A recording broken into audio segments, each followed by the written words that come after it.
அவர் ஒரு அடிபட்ட பாம்பு மாதிரி. அவர் எப்பனாலும் பொங்கலாங்கிற ஒரு மனநிலையில அவர் இருக்காருன்னா, அதே மனநிலை தானே எடப்பாடி பழனிசாமி அவர்களுக்கு இருக்கும். அதிமுகவுக்கான ஒரு கூட்டணி அஸ்திரம், கூட்டணி கட்சி, கூட்டணி ஆட்சி. அந்த இடம் எடப்பாடி பழனிசாமி அவர்களுக்கு நெருக்கடி கொடுக்கக்கூடிய இடம் தான். அவங்க நேற்று அந்த பி.எல். சந்தோஷ் தலைமையிலான குழுவுல பேசுகிற பொழுது, கூட்டணி ஆட்சி என்பதை மக்கள்கிட்ட போய் சொல்லுங்கன்னே பேசியிருக்காங்க. உள்ளரங்கத்துல என்ன பேசுறாங்க என்று கேட்கிற பொழுது, கூட்டணி ஆட்சி தான் மக்கள் கிட்ட சொல்லுங்க. நம்ம மேல மக்களுக்கு நம்பிக்கை வந்துருச்சு.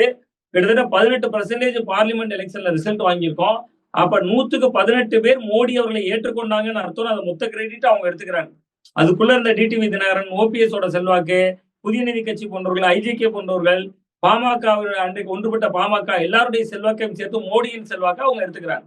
சோ அப்ப நீங்க மோடி எதிர்ப்பு மட்டுப்பட்டிருக்கு. நீங்க போய் கூட்டணி ஆட்சின்னு சொல்லுங்க அப்படின்னு சொல்லியிருக்காங்க. அந்த இடம் உள்ளபடியே அதிமுகவுக்கு ஒரு நெருக்கடியான இடம். ஏன்னா நீங்க தமிழ்நாட்டுல 12% சிறுபான்மையினர் ஓட்டு இருக்கு. கிறிஸ்டின் முஸ்லீம் ஓட்டு இருக்கு.